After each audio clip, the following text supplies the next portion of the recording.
and to lose it against their bitter rivals, it's a hard one. But they've bounced back from that. You look at this season, they're in great shape. They're in pole position to lift this trophy. They're the favourites. Difficult game tonight, but you just get the sense with Steven Gerrard and his management team and his team as a whole that they've continued to progress and mature, and they're in a good place. And as I said, they're in pole position in a number of competitions now. James Tavernier, a standout performer in the league, never mind just in the Rangers team. And Jim Goodwin's already suggested he put 1, 2 or 3 players on him. But I mean, what about his form? Goodwin as well, also saying he's one of the form players in Europe, not even just Scotland. Yeah, without doubt, he's a standout player in Scotland for me. His goal return's remarkable. I think he's on 17, 13 assists. But his general play, I know he drives up and down that flank, and I think it's a constant threat. And I think that obviously Mason will have to match that because he gets a catalyst.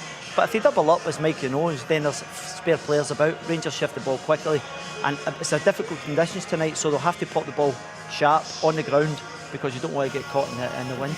What about Connor Goldson, Michael? Another player who's really excelled for Rangers this season at both ends of the pitch, it has to be said. Yeah, he has. I mean, he's a goal threat. You look at the goal that he scores at Tannadice. Very similar to the one that he scored against Celtic.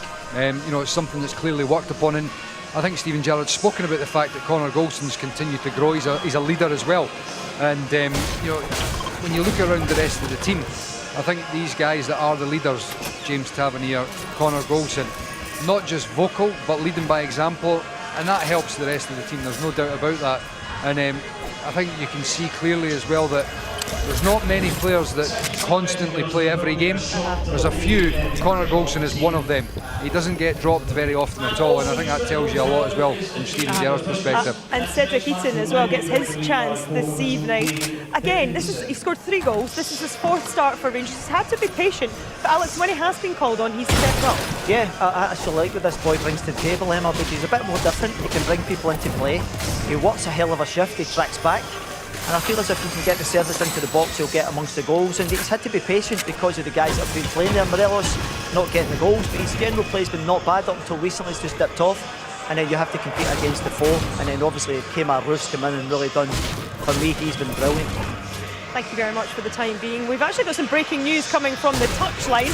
It's team news, but it's not from either team because we've got an injury to the referee Andrew Dallas, so he now will not be officiating. This is David Dickinson doing his stretches. As you can see, he's pretty nimble on his toes there, isn't he? And he's coming on from the 4th official to be the referee in this evening's match. So he's got a couple of more minutes to get those muscles stretched before he's called into action. So a light change from the referees this evening. David Dickinson will now be in charge of this one. Well, the kick-off is coming up next. Stay with us. St Mirren against Rangers. First half is on the way.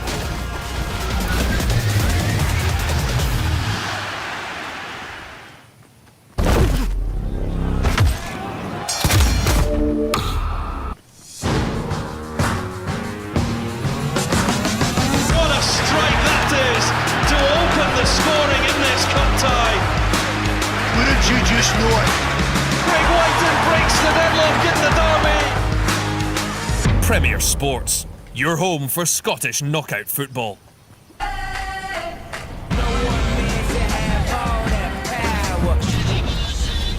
Invictus. Olympia. Fragrances by Paco Rabanne. Why wait for normal?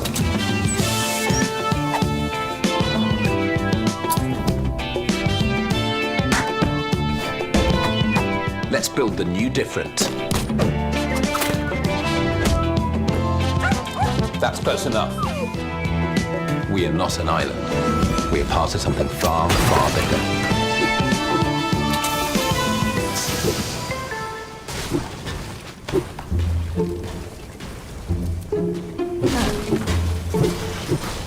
Your mum? Shouldn't Christmas gifting be a bit less? So that is all your family's gifts then. You can buy now and pay later if you'd like. And a bit more? Give everyone you love a little ooh this Christmas. Buy now, pay nothing for 6 months. The Curry's PC World. What an outstanding season he's having. Ibrahimovic for 2. Correa. Caicedo! Milan versus Lazio, live next Wednesday on Premier Sports 1. Things are going to be a little bit different this year, Tess. It's going to be a quiet one, Tomo. Not so fast, lads! I've got us a job! Paddy Power want us to do the new Christmas advert. Paddy Power? What? How's it come to this? All the sport to the telly this Christmas, it's a real gift. Sport is the gift that keeps on giving. And you can make the most of all that sport with Paddy Power. How embarrassing. Totally worth it for this. What have we become? Chin up, 'tis the season to be jolly. Merry Christmas, lads. Introducing a world first. Advanced all-wheel drive that handles rough terrain. But this is not a car. It's a robotic lawnmower. It manages extreme slopes better than anyone else. And it's voice controlled. The world's first Husqvarna all-wheel drive automower.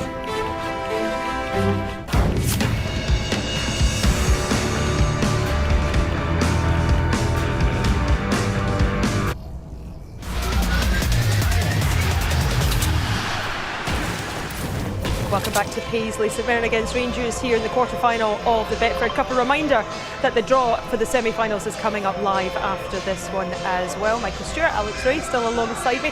Team news, late one. Andrew Dallas, the referee, is no longer the referee. He's picked up an injury, so we've now got David Dickinson who is coming in. Not the chap who presents a TV show on another channel. It is indeed who was the fourth official, and he's now the referee for this evening. Just as we build up to kick off in this one, John Abika, Alex touched on him earlier on, but there's match winners throughout this St Mirren team, isn't it? And as we've seen in previous rounds, Michael, they're more than capable of turning up and performing on the night. I mean, look, in the last round against Aberdeen, it was a game that tight match. I think Aberdeen would have been looking upon as slight favourites in that game. Didn't turn up. St Mirren were absolutely outstanding in the first half and thoroughly deserved to get themselves through the cup tie. So I mean, look, it's another step up tonight against Rangers. Equally, they will be looking upon this game as the favourites. But if St Mirren turn up and perform to the levels that they did in that game, then Rangers are going to be in for a match here. And you spoke about Abika, already touched on Connolly. McGrath's got 3 and 3 as well. So there are players there that are capable of upsetting Rangers. And there's players on the bench, as I mentioned as well, can be brought on to maintain those energy levels, because I think that's key. Rangers look like a really fit side this season in particular, and St Mirren have got to match that first and foremost if they've got any hope of getting anything out of the game. Rangers, sorry, were you going to add something? Yeah, I was just going to say that if Rangers have to approach this game in the right manner, the conditions are really poor tonight. The wind's blustering. It's rain. Can they do it on a cold, wet night in Paisley? Absolutely, is that the question you have to do it. I think Stephen Gerrard says he has to be humble and he has to go about the job professionally. And if they want to win silverware, these are the places you've actually got to go and get results. Well, we don't have much longer to wait, because as you can see, the teams are in the tunnel about to take to the field. Let's hand over to our commentary team, because Stephen Craigan is alongside our match commentator, Rory Hamilton. Well, thank you very much, Emma. 2 spots are left to determine the semi-final lineup for this season's Betfred Cup. And at the Smythe Stadium in Paisley, it's between St Mirren and Rangers to battle it out for a place at Hampden in the new year. Both clubs with winning momentum on their side, but Rangers have swept all before them so far this season as their quest to engrave their name on a major trophy again drives them relentlessly forward. There is David Dickinson stepping up from the fourth official role to take charge of this game after a late injury to Andrew Dallas. Well, after naming the same side for the last 2 games, Jim Goodwin makes just the one alteration from the victory at Fir Park.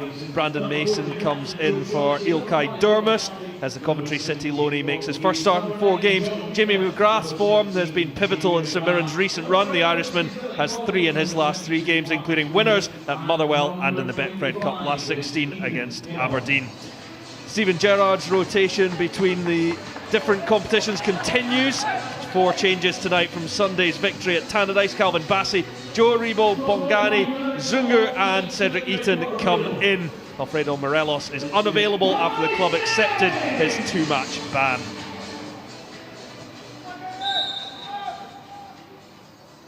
Players continue their fight for racial equality around the globe. It's the first meeting in this competition between these two since the 2010 final when the 9 men of Rangers triumphed. St Johnstone and Hibernian have already booked their place in the final 4. One of St Mirren or Rangers will join them tonight. Straight out to Ryan Kent from Connor Goldson to try and get him involved.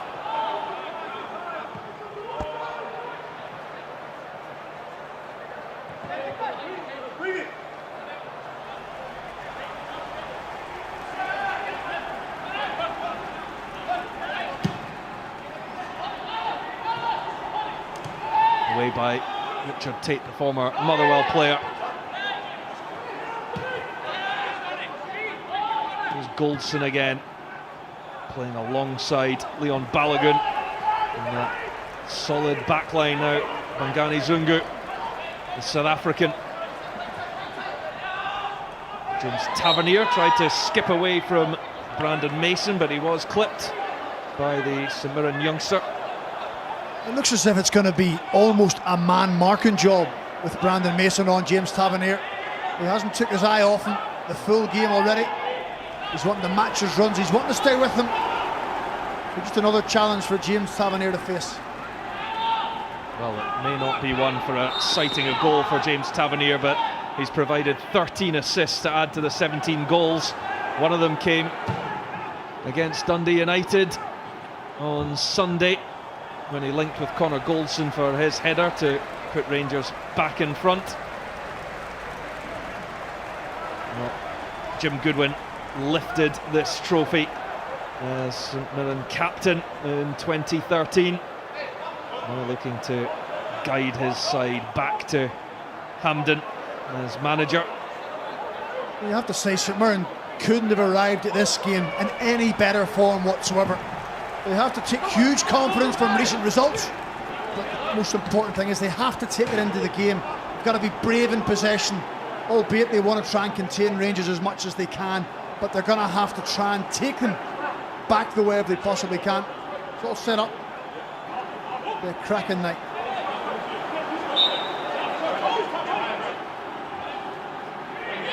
It's two sides in exceptional form. St Mirren have won 3 in a row. They're 10 unbeaten. Or 9 unbeaten rather, looking to go 10 this evening, but Rangers' first half of the season has been utterly sensational. They extended their unbeaten run to 27 games at the weekend.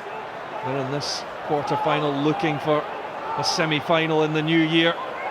They're 13 points clear at the top of the Premiership. They're qualified for the last 32 of the Europa League. After topping their group, there's a major festive cheer in Govan right now. But one thing that could really boost that spirit would be starting to refill the trophy cabinet in Ibrox. And the Betfred Cup presents a major opportunity to do just that.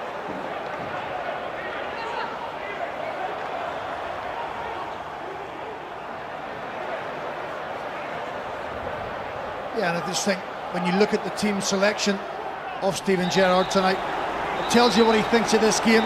He's not taking any risks, and the huge comfort for him is, irrespective of his personnel this season or team selection, they have delivered. He's put a lot of trust in his players, and they've certainly come up trumps. Here's Joe Aribo to Zungu. The South African takes over. It will feel like a long way from Pretoria for him. Cold night in Paisley. But he's impressed in the games that he's had so far since joining on loan from Amiens.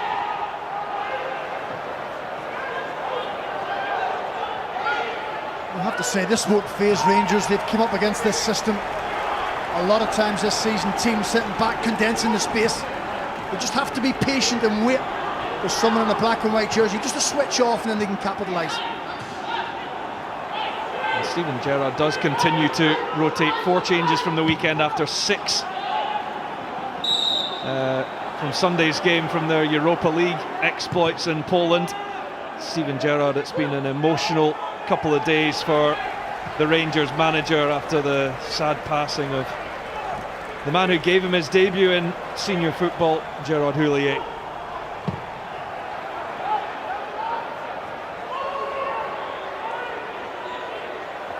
Well, already you can see a couple of times St Mirren have been quite prepared just to turn the ball down the side. Dylan Connolly off the right hand side, trying to get in behind the Rangers defence. John Obika will also do that. But that's just where Rangers have to switch on. There's got to be communication. They can't get exploited with one long ball over the top. Just something to keep an eye on. Dylan Connolly's header into the area where Ethan Erahon was patrolling and he was fouled. I would say Jim Goodwin's given a lot of responsibility, hasn't he, to young Ethan Erahon. Jake Doyle-Hayes, 21 and 20 years of age. It's a big area of the pitch midfield. Just shows you his trust in those two young players. It's given away straight to Aribo, and now Cedric Itten. It's cleared up by Conor McCarthy. Aribo battling away to win it back though. Zungu. And Arfield. Aribo again. Good feet from him, but Connolly gets in just for a touch before Arfield sends it across. Now Connor Goldson might just fancy one here. It's Goldson, what a finish that is! Connor Goldson, who has been absolutely full of goals this season, nets another one, and Rangers' run just rolls on and on. Well, James Tavernier, quite rightly this season, has got a lot of plaudits, but I tell you what, this man has absolutely followed him home. He's been terrific in defence, but also in attack.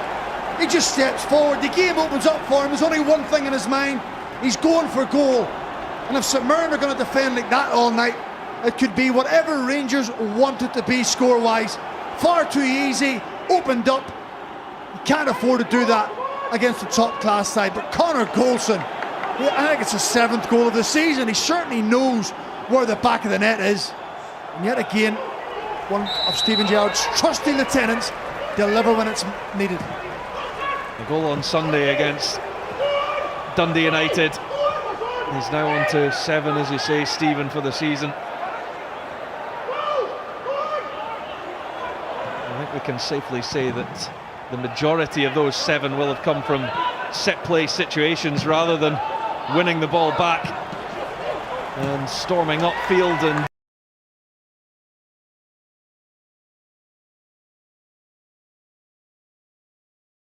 he only made 11 appearances in 4 years with Rangers. He's already bypassed that with St Mirren, but he's been beaten in the opening minutes, and it really is the perfect start for Rangers. Exactly what Steven Gerrard would have been hoping for. Yeah, when a team sit deep against you, you want to break the resilience. You want to try and force them to come out of their positions a little bit more. And that goal may just have done that, but Connor Goldson, his eyes must have just lit up when that space appeared.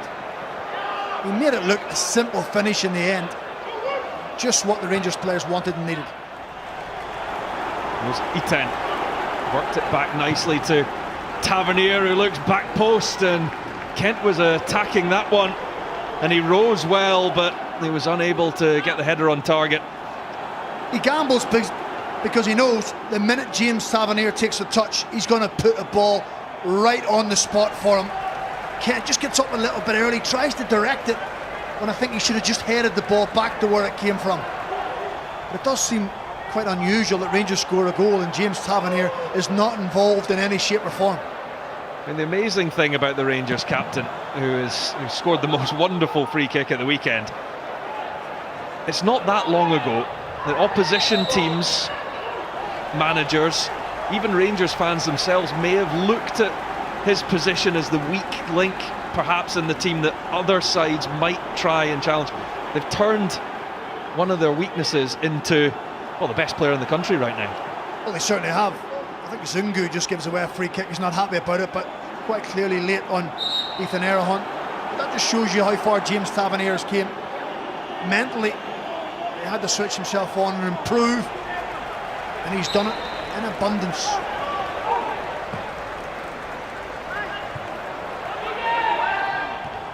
It's Arfield that heads it away. back with Doyle Hayes, and St Mirren have to start to try and get their foothold in the game. And it's quickly taken between Tate and Mason. With the last touch coming off the Coventry City loanee. Yeah, I think St Mirren just have to regain their composure.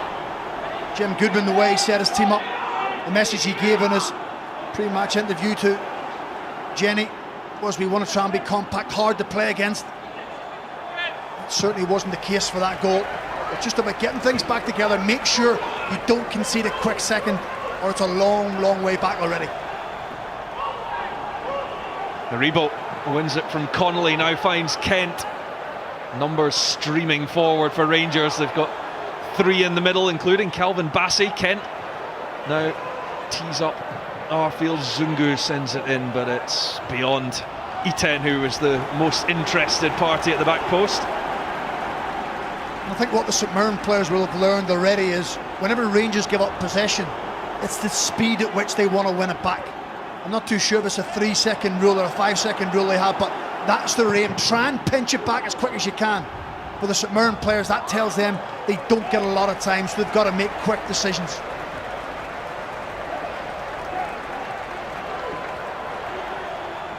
Jack Anick signed from Rangers in the summer and beaten early doors.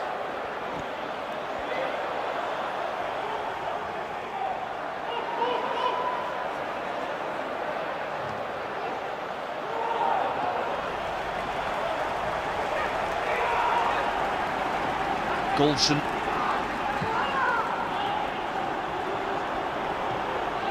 Zungu to Aribo. And I think this is where Rangers have dramatically improved in these type of games. Last season, they found it hard to break the opposition down. They made the games more difficult for themselves at times than they needed to be. Whereas this season, they've come out of the traps, they've got early goals, they've took control of the game, they've dominated possession. Simply, as we know, have been unstoppable. The Rangers have now scored 76 goals this season. 24 of them have come from the right-hand side of a defence through Goldson and Tavernier, and when you add in the extra 13 assists that Tavernier has supplied, it's a hugely impressive area of the field for the club. See, the conundrum for Jim Goodwin ahead of tonight was his team were playing well, they were good in possession, creating chances, feeling good about themselves, but if they come and go toe-to-toe with Rangers, they probably know Rangers are going to get better off them, so they have to try and come up with a plan. And the first part of that plan is you've got to be difficult to play against, and that's why he'll be frustrated. The simplicity and the space afforded to Connor Goldson will be a bugbear for the St Mirren manager. But his players have to recover, they've got to show a little bit of character. They're not perennial goal scorers, so they can't afford to concede anymore. Well, they need to make sure that doesn't knock their confidence, because it was high. This excellent run, 3 wins in a row. It started off with the victory here against Aberdeen in the last 16 in the Betfred Cup, and St Mirren that night were absolutely outstanding.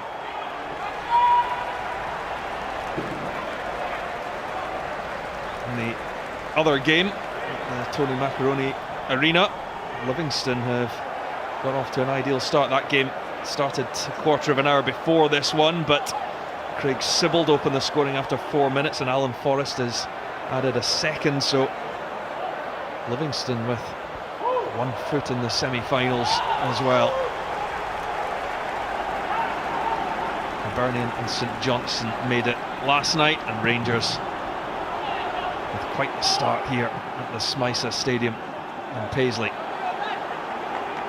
Yeah, and the message from Stephen Gerrard tonight to the Rangers players will have been no complacency, don't take things for granted, don't turn up and expect to win. You have to earn the right to get yourself into the next round of the Cup. That's what they've been very good at this year. They haven't waited for games to come to them, they've attacked the games, they've got after it, and they've had their rewards, but you know, they haven't won any silverware. Lots of questions still to answer, but certainly move in the right direction. Balogun with the Direct approach, one back by Aribo, and now Kent.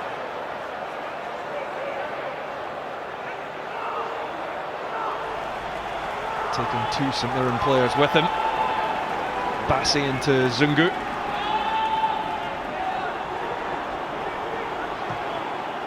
Balogun wouldn't come all the way for Roof. Sliding in is McCarthy. Yeah, they're just struggling to get a hold of the ball, St Mirren. It's all about interceptions, making tackles. You need to try and make passes. You can't just sit back continually, have a turnover of possession and allow Rangers or encouraging Rangers to come onto you. Long ball read by Marcus Fraser. There's Kamar Roof. Arfield. Neat interchange between those two.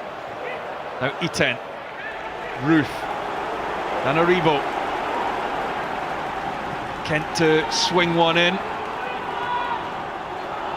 And it's away at the second attempt by Conor McCarthy, but Zungu and Goldson will just look to maintain the attack for the Rangers.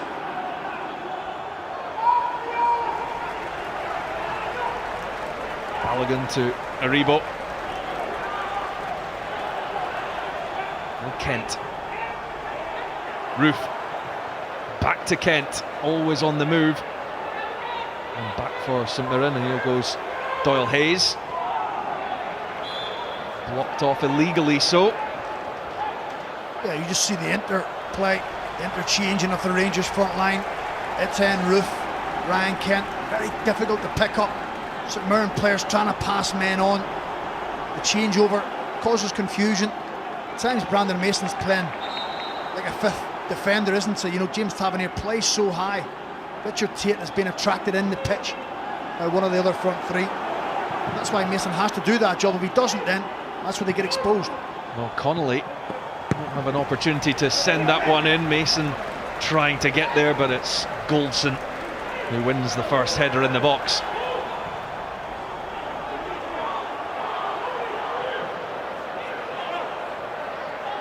Just looks such an imposing side. Rangers physically look very strong and powerful when you consider they've added Joe Aribo, Calvin Bassey, Cedric Etienne tonight. That just gives even more physicality, and Zungu as well in midfield. A bit more physicality from open play, but also from set plays. It was good pressing there from Jonathan Abika to force the error from Calvin Bassey.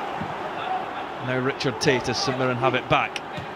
Ethan Erahon, new deal for him, and he tries to play in Mason. Tavernier with the pace to cover the run of Mason. Tate for Doyle Hayes, signed after being released from Aston Villa, and Rangers now looks to head up the other end of the field. Comes off E10 last after Conor McCarthy came across. It's a good choice of pass by Ethan Erahon. Sometimes when you play against the better side, you continually play negative passes. It ends up back at your goalkeeper, who just lumps it up the pitch, but he's looking to play in behind. He's looking to get down the side of James Tavernier. Doesn't come off, but it just plants the seed. That's the game plan. Doyle Hayes out to Fraser. And Connolly is looking for the intricate return ball, and his frustration as he bowls into the Rangers man, and Balogun hurt himself there. Yeah, it's a little bit rash by Dylan Connolly. Just barges into the back of Liam Balogun. He's never going to win the ball. He's very raw, isn't he? Dylan Connolly. He's got lots of pace. It's difficult to play against. Sometimes I don't think he knows what he's trying to do, but makes it doubly difficult for the opponent. But he's been a good outlet, a good signing for Jim Goodwin. It's part of the perception of that because he wears his socks at his ankles. Do you know what? There's something I like about it, because that's an old-fashioned footballer, isn't it? You just put on the boots, socks go wherever they want, and you go and get on with the game. Forget the shin guard malarkey. Who needs those? Oh, not now. You're retired. The ball's always irrelevant, Roy. Here's Jamie McGrath. 3 goals in 3 games for him.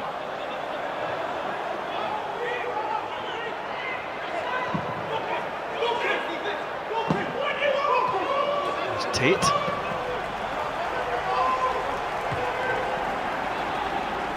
Goldson might settle for a Rebo, but he's challenged by Doyle Hayes. And Rebo turns into trouble. Connolly. Fraser to McCarthy. Joe Shaughnessy. He took a chance there with Kemar Roof breathing down his neck. Obika takes it in well for McGrath. Shaughnessy, the skipper.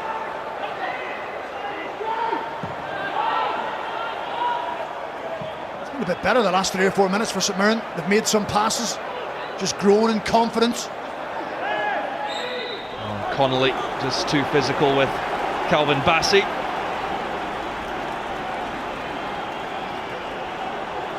The intent's always there from Dylan Connolly. He always wants to get in behind. If you leave him any kind of space, it just encourages him to run into it. He doesn't mind doing the ugly side of the game and stretching the game, allowing space for his teammates. I have to say, I like the way Jim Goodwin has constructed his side over the summer. He's got youth in it with Erhahon, who's come through the system. Doyle Hayes, he's got an experienced back four, Marcus Fraser, Drew Shaughnessy, Richard Tate, all recruited. He's got a little bit of creativity and width, hasn't he, with Dylan Connolly. Jimmy McGrath, who's been quiet in the opening spell of the game, but certainly St Mirren have improved no end. This run has taken them off the bottom of the table. They find themselves in a spot of bother because of COVID infractions, and it meant that they gave up a couple of 3-0 defeats. Just landed them right back in trouble, but as I say, off the foot of the table, it's very congested in that bottom six though.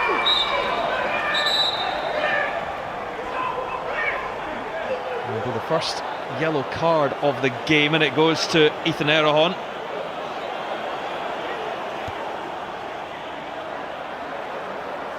Yeah, I think Zungu is unhappy because he feels as if Ethan Erhahon goes over the top of the ball.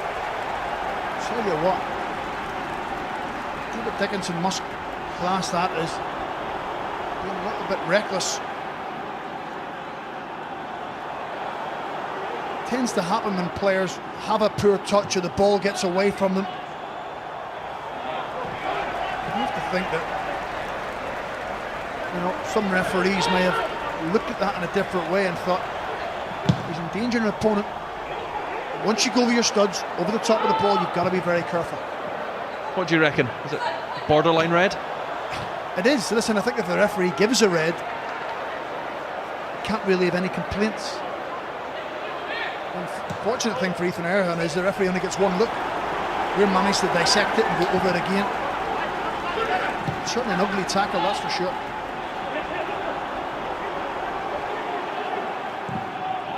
Balogun.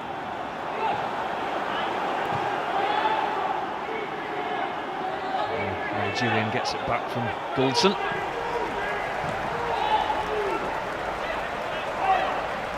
St Mirren have just forced Rangers back the pitch a little bit more. That comes from them being better in possession. Balogun striding forward, finds Iten, and now Kemar Roof, good movement from him.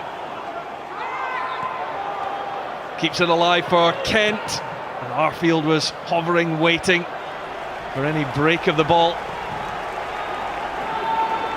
Look how quickly they win it back though. You know, they smother St Mirren, they don't allow them to make any passes. And they're back in control on the front foot, Rangers.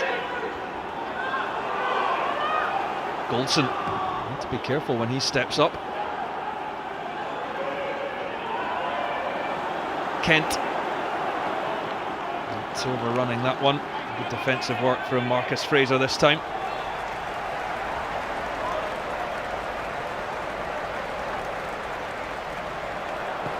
Just to, you know, certainly mistimed the tackle, there's no doubt about that. He may have just prod on the top of his foot. So to give him the benefit of the doubt, David Dickinson may have just called it spot on, but Erhahon's got to be careful. Can't be lunging into tackles when you're out of control. He's a young man making his way in the game. He's got a super future ahead of him. He's a smashing football player. As you can see there, tackling isn't his main strength.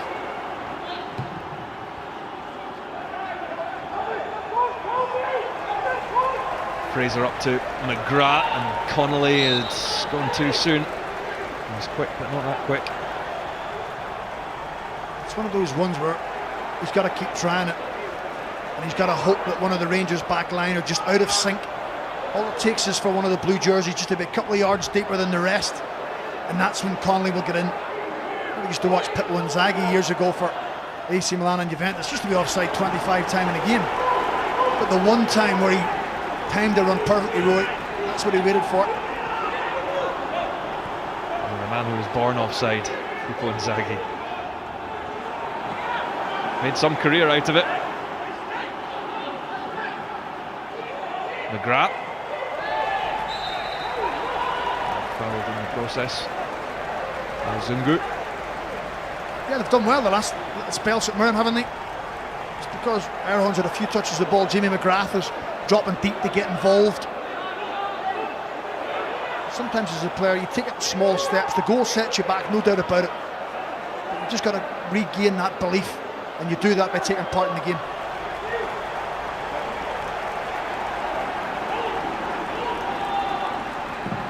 That's Fraser to take. Shaughnessy the target, he won it well but could only present it straight to Bongani Zungu. Tate's header on, Balogun away, and the clearance completed by Goldson. Shaughnessy. Mason tried the flick. Tavernier wise to it. Arfield. Iten. To Arfield again. Sliding in is Mason. Scott Arfield, you've got to say, he's been a wonderful example for any Rangers player who is struggling to get into the side. He struggled at the start of the season, but once he's got a hold of that jersey, he's made it nigh impossible for Steven Gerrard to leave him out. He's the go-to man for the big games. Him and Stephen Davis, Glenn Kamara, that's been the midfield trio when the big occasions arrived. 7 goals from this man Arfield to add to the 5 assists as well. Some contribution from him. Zungu steps forward before retracing his efforts. He's the pivot man in the midfield. Aribo. And now Kent. Away from Fraser, the ball into Joe Aribo. And closed off the cross just when it looked promising for Rangers in attack. You've got to say it's good defending by St Mirren in the end. Ryan Kent, when he's in possession of the ball, he's always trying to make something happen. He's always chopping back. Marcus Fraser, you've got to say, excellent recovery run. It was the wrong side of Aribo once he got in behind. He manages just to put himself in the way, make himself an obstacle. He's now got to go and defend the set play. It's James Tavernier to take, and that sends alarm bells through opposition defences.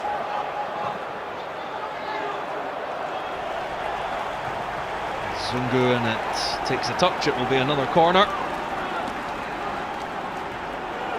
St Mirren don't want to be giving anything away from set plays. Rangers have been particularly strong, especially in some of the bigger games.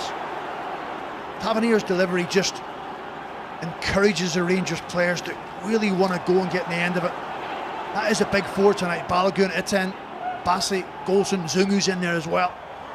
Big presence. James Tavernier this time with the out swinger. Shaughnessy who wins the header. Aribo now for Kent.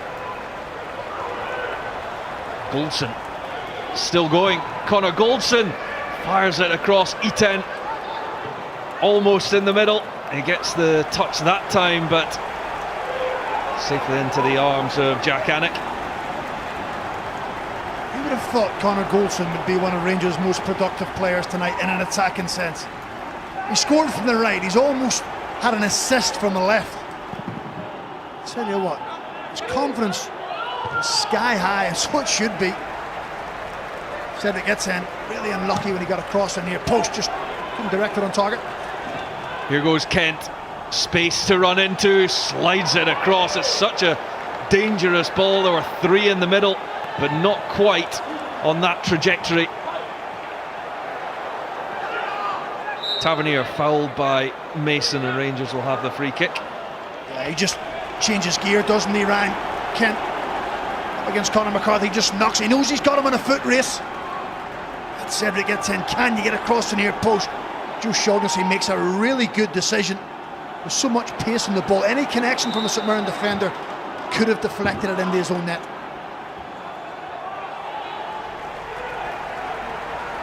Tavernier over the free kick. Plenty of pace on it, but St Mirren deal with it until the initial volleyed clearance, which wasn't the best. Tate can only help it on a little further.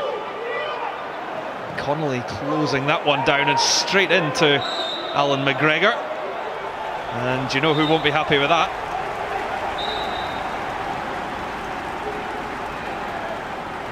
It's Dylan Connolly again, though, just really showing what he can do. I think McGregor stands, knows that's coming. He's quite happy to take a little knock. He just likes a wee grump and a moan, doesn't he, Alan McGregor? That's what happens when you're almost 40. Not that I would know, really. There's a Rebo for Roof. Strike it goal closed down well by Tate. Now Erahon, not many options ahead of him. Again, the Rangers players swarming any St Mirren jersey that picks up the ball. And there's no time to get out. Yeah, they force you into mistakes. They force you into playing quick, because the nearest man to the ball for regards Rangers, the minute they lose possession, they just go and press. That then triggers everyone else behind, and you've got to be a good side to make 3 or 4 passes to get away from that. St Mirren have done it in little spells, but not enough where they can maintain possession for very long. Closed down by Connolly. McGregor will come out for that as Obika goes over in the box. Tavernier. Rangers look to go up the other end. Iten. And just left a bit on Erahon. Yeah, John Obika is appealing for a penalty kick. Yeah, there's nothing in that at all. Obika is almost just standing in the pathway of Leon Balogun, hoping there's going to be contact. It's a faint-hearted appeal. David Dickinson treated it with the contempt that he should have done. Anik. Straight onto the head of a Rebo, though. Bassey to Kent. This is ball read well by Erahon. So the one positive for St Mirren is they haven't played as well as what Jim Goodwin would have wanted. The patterns of play haven't been as good, but they're only a single goal behind, still well in the game. They'll make sure it stays that way for as long as they possibly can. Well, Obika felt he should have had something there. Instead, it's Rangers coming up in attack through Kent once more. Zungu for Goldson, and he's got acres to stride into again. He wants to link with Iten, couldn't quite get the return ball right. Arfield strikes it. Goldson's still up there in the box. Zungu covers the defensive position, and now Tavernier. Roof, excellent turn from Kemar Roof. Kent, a Rebo now. And it was so crowded in the middle, with the touch coming off a St Mirren player. Then Tate and going out for the corner. Yeah, they're having to defend for their lives, St Mirren. Kemar Roof, it's a wonderful swivel turn, isn't it? He feeds it off to Ryan Kent. Up comes Joe Rebo, flashes it across goal, but that just tells you the movement of the Rangers players, because Richard Tate should be playing left back, and he ends up at the near post trying to track runners. So another corner for Rangers as they search for the second goal. Tavernier takes Zungu at the back post, so to Iten, and it's knocked off the line by Jamie McGrath. Yeah, it's terrific positioning, isn't it? It's a really deep corner kick. It allows Cedric Etienne to get round the back. I'm not too sure who's supposed to be picking up. Looks like Conor McCarthy. So many teams nowadays don't put men on the post. Thankfully for St Mirren, Jamie McGrath was there initially, came off and just cleared the ball off the line. Otherwise Rangers would be leading by 2-0. Change of taker as Ryan Kent takes this one. And it comes back to the winger. Decent effort in, the last touch coming off Tate again. Do you know what? The second ball is so delightful from Ryan Kent. He's got a lot of time. Sometimes players try and put too much pace on it. It's a 10. His boot just came off. And St Mirren on the rack, but defending well. James Tavernier was tempted across to look for a short one from Ryan Kent, but will instead come to Aribo. Back to Kent as they change the angle. Aribo. Field into Tavernier. Kent. Facing up Obika. Gets the return. Kent is still there. Obika is the only option to smash that clear. Might work out all right for St Mirren as Mason picks up, but Zungu with some impressive ball winning. Yeah, it's one thing you need in that defensive midfield role. Your reading of the game, it's got to be good. Your anticipation. Zungu shown certainly tonight. Also a good range of passing. Roof. Tavernier couldn't quite catch it. Just skipped off the surface on a wet night in Paisley. Swirling wind around the stadium.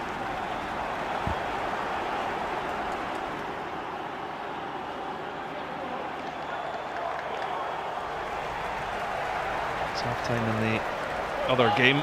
Livingston are still 2 up there against Ross County. What a run they're on. I think they have a trip to Hampden to go with their excellent form under David Martindale. I'm really pleased, Stephen Gerrard. His players have approached it in a professional manner. It's interesting coming into the game, you know, a 27-game unbeaten run's great. But the minute David Dickinson blows his whistle, that's all forgot about. You've got to deal with the game in hand. That will have been the message in the Rangers hierarchy. So far they've delivered. There it goes from Balogun. It's coming back through Connolly, but Iten now has it. Kent. His run was well tracked. And down it goes Connolly, and a penalty for St Mirren. Bassey just caught wrong side, and really out of nowhere, St Mirren have a golden opportunity to equalise here. And we touched on it earlier. There was only ever going to be one St Mirren player who was going to affect the game in an attacking sense. He does really well. Dylan Connolly gets across Calvin Bassey. It's really clumsy. David Dickinson doesn't hesitate. Points to the spot. 100% it is a penalty kick.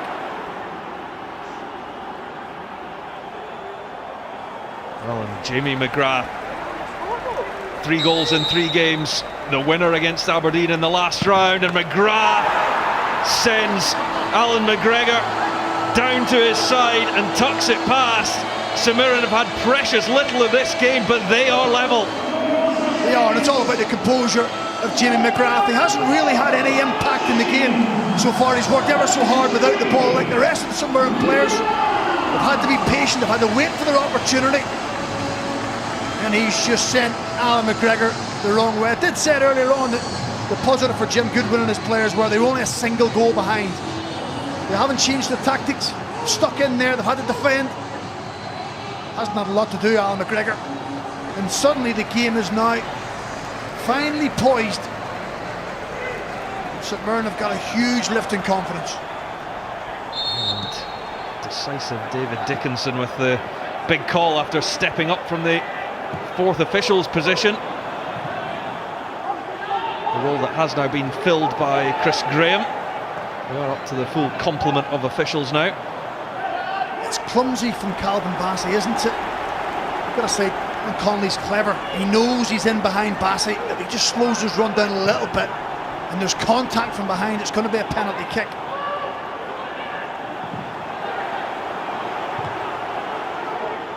Certainly in the league, St Mirren have struggled for goals. Just 9, the lowest in the Premiership. But what a role Jamie McGrath has played of late. 4 and 4 from the Irishman. That should give the St Mirren players a huge injection of belief. Conceding that early goal, it's a major setback against a good side. It's all about how you recover, and gradually they've been working their way back into the game without really threatening Alan McGregor's goal. But when the moment arrived, they've delivered. Well, and it backs up the manager's plans. He knew that they wouldn't have much of the ball at all, but to try and stay as solid as possible, stay in the game even despite losing the early goal, and take the opportunity when it comes your way. Yeah, you've got to be disciplined, you've got to work hard, you've got to spend long spells without the ball, you've got to absorb pressure, but when you get the chance to counter punch back, you have to take it. And when you play counter-attack football, your patterns have got to be perfect going forward, otherwise you never get up the pitch. This is Rangers' 19th domestic game of the season. Scored 52 goals now, and that just the 5th that they've conceded. There's a Rebo out to Bassey, set back for the man signed from Leicester City in the summer. St Mirren now looking towards half-time. Don't want to concede another. Zungu. And calmly chested back by Richard Tate, the man who played in the 2017 final for Motherwell against Celtic.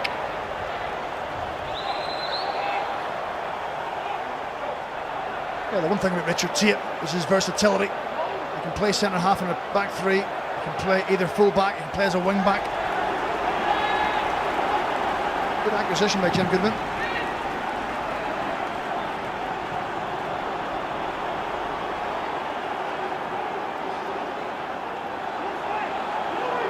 Boss Stephen Robinson is here as well tonight. Rangers take on Motherwell at the weekend. St Mirren are here against St Johnstone. It's this congested run-up of fixtures before Christmas, and as we get into the new year, vital time of the season. Usually we'd know the Betfred Cup winners by now. Instead we're just waiting to confirm the 4 semi-finalists, 2 of which we know already.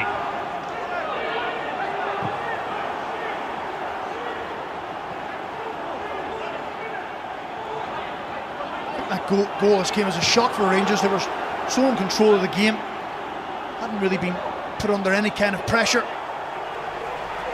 Just got to regroup and stay composed. There goes Balogun. We're hoping for a repeat of what happened at Tannadice when they got that setback when Dundee United came level, and then Goldson it was who scored just before half-time to restore the 1-goal lead, which they held on to collect another 3 points.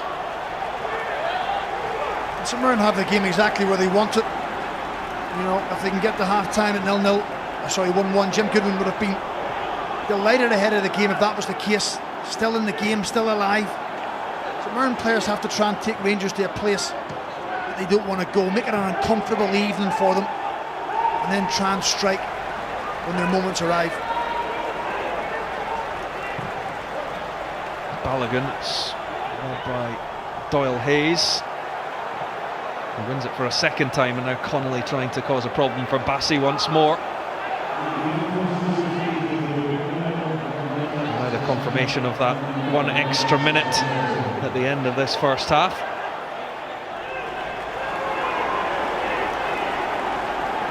Rebo's flip on Shaughnessy comes out to head it back.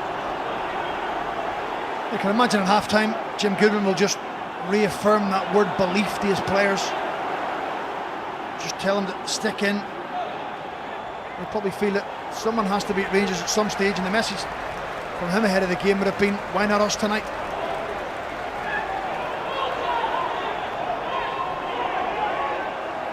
See, he's got somebody to shout at now, Jim Goodwin. Now there's a fourth official. That's all they needed. I don't think the fourth official was going to get away with that. Jim had his ball under his arm. Nobody was getting the ball until that fourth official changed his mind.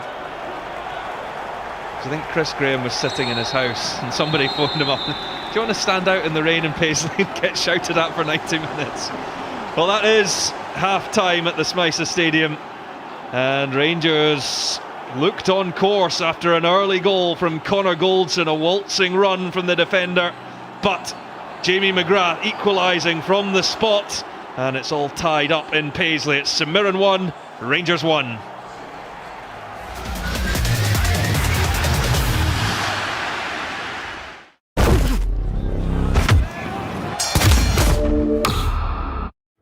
In over 160 years, the Irish Times has never closed its doors.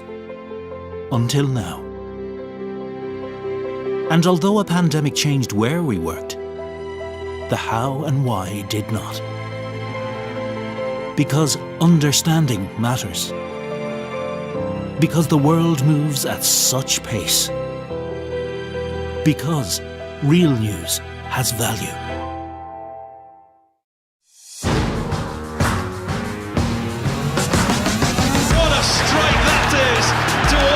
Scoring in this cup tie. Wouldn't you just know it? Greg Whiten breaks the deadlock in the derby. Premier Sports, your home for Scottish knockout football. I gotta get out of here.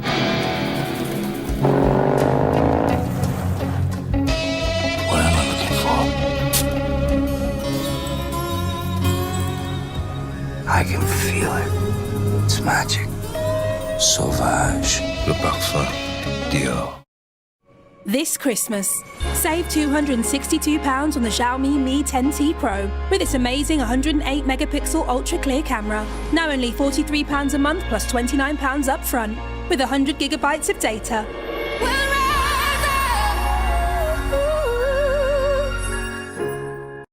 We all look at the same world, but we all look at it in a different way. Some just see beautiful lines. We see character. Some see an electric car. We see a new era.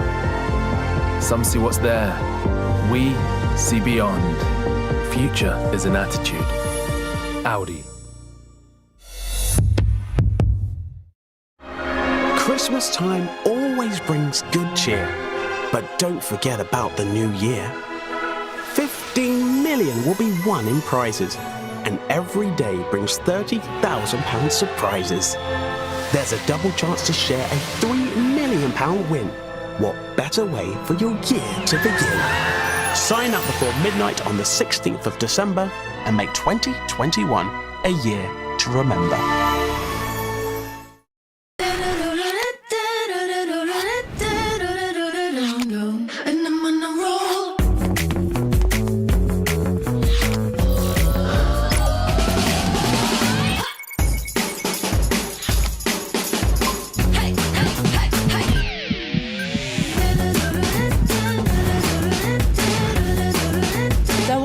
Watch Fit, your wearable personal trainer. Order online or in stores nationwide. Carrots together, playing Christmas games. Grandma and Grandad guessing their names. Everyone enjoyed the party mood. The table was groaning with a fine choice of food, like delicious prawn nibbles at great prices too. But poor little Hedgehog didn't have a clue.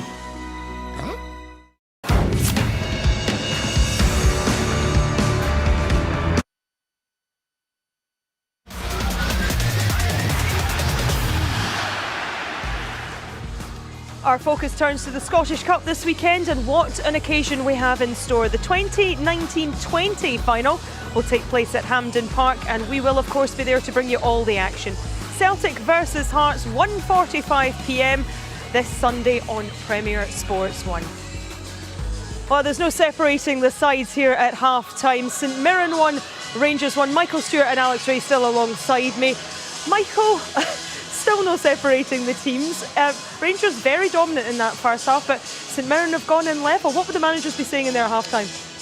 I think Jim Goodwin said it before the game, that he recognised that they weren't going to have the majority of possession. They were coming up against a side who would dominate that, but the defensive setup of the team was going to be vital. And you know, for all the possession that Rangers have had, they've fashioned some half opportunities and half chances. I think getting the goal, the penalty just before half-time, changes the dynamic for St Mirren. There's no question of that, and Jim Goodwin will be in there quite happy. I think for Steven Gerrard, he'll just look for a little bit more, a little bit quicker, tempo a wee bit higher, and a little bit more clinical in that final third. As I said, there's had some half chances, just that little final ball, a wee bit more precise, is what I think he'll be looking for. Yeah, I think Rangers have just had to get that second goal, and I think they would have been in the easy street. However, the game plan's worked ever so well for St Mirren. They've managed to dig in, they've defended manfully, and then obviously getting that penalty at the end there, and there's no two ways about it, it was a penalty.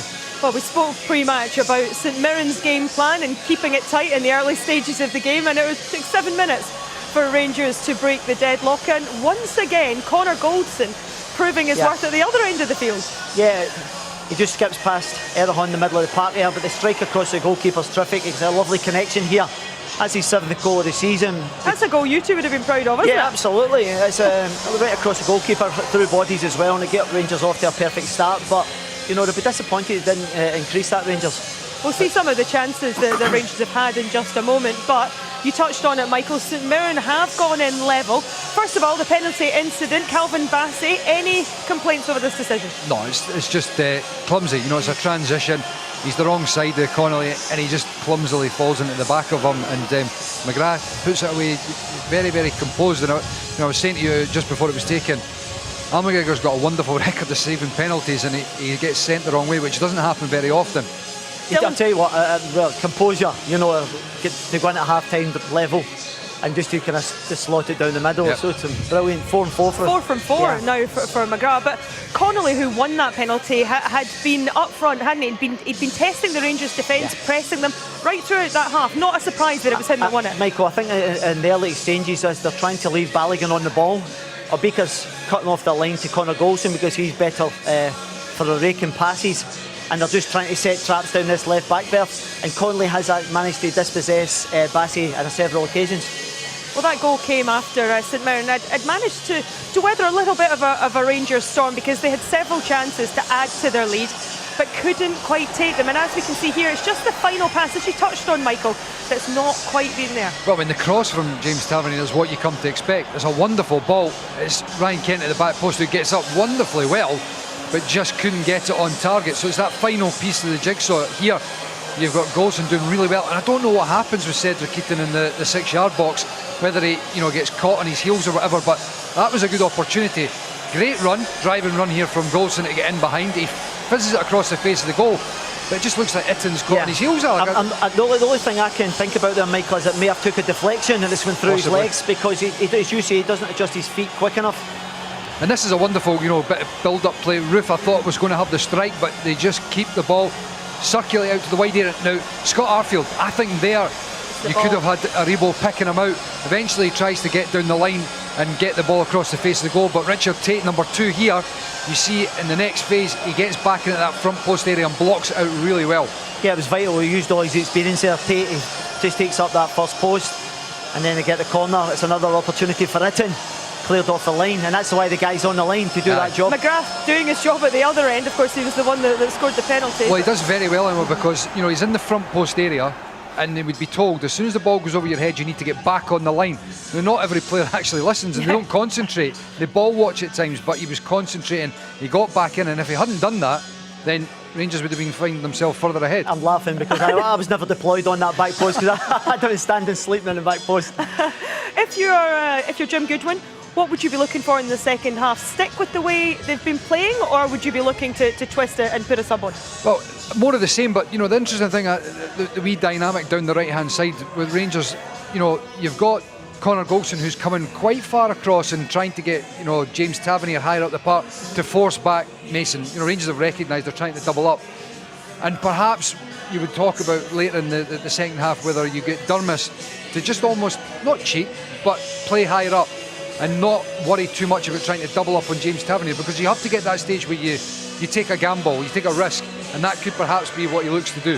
Personally, I don't think they'll change too much as it stands at the moment. I think Jim Goodwin will be delighted, they're defending in numbers, they're getting that opportunity to come down that right flank, and in the grand scale of the game, I don't think they created any chance at all of note, but they're just playing for the percentage game and they're hoping to try and get that second goal. Well, as I said, it's all square here, and it's two informed players who are on the score sheet. Connor Goldson gave Rangers the lead very early on in this match, but Jamie McGrath, the St Mirren player, Conley won the penalty there, and it was McGrath who stepped up to make it 4 from 4. It's 1-1 here at half time.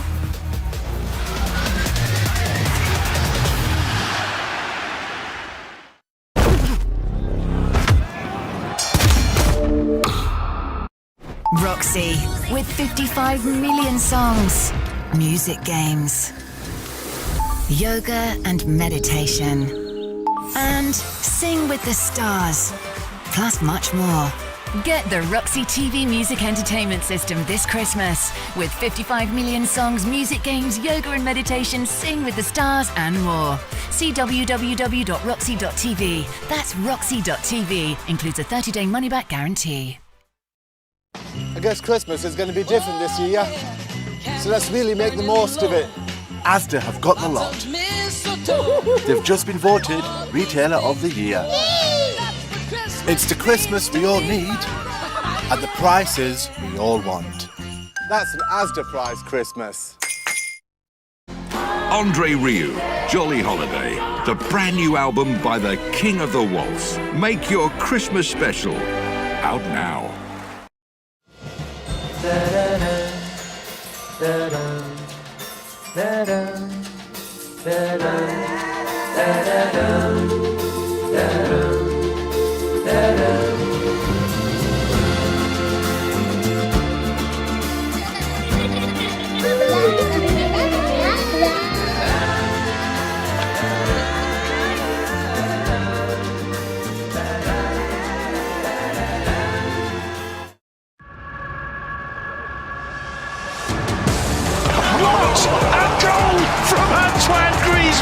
Musa might go all the way.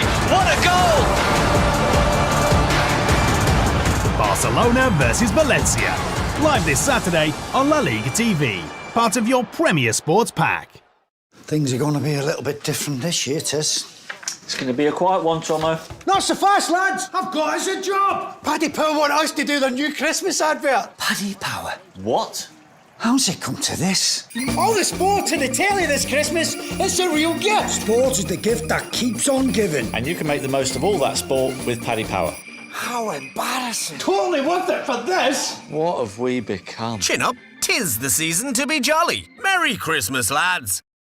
Introducing a world first. Advanced all-wheel drive that handles rough terrain. But this is not a car. It's a robotic lawnmower. It manages extreme slopes better than anyone else. And it's voice-controlled. The world's first Husqvarna all-wheel drive automower.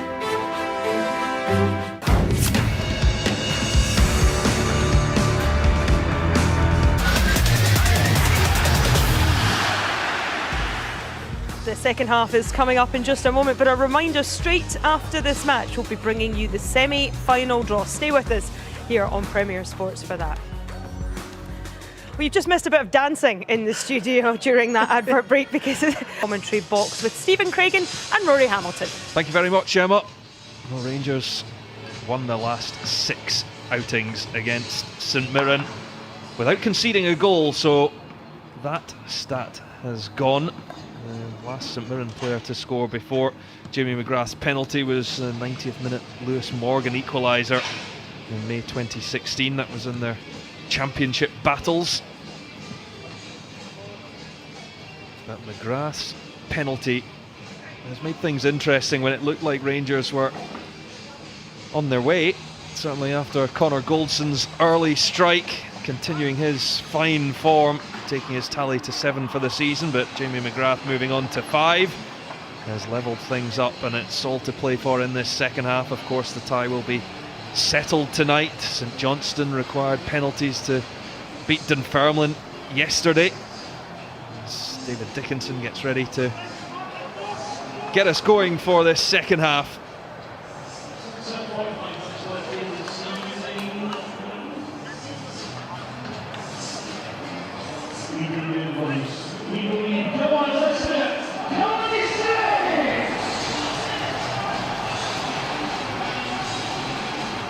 So both sides 45 minutes from Hampden.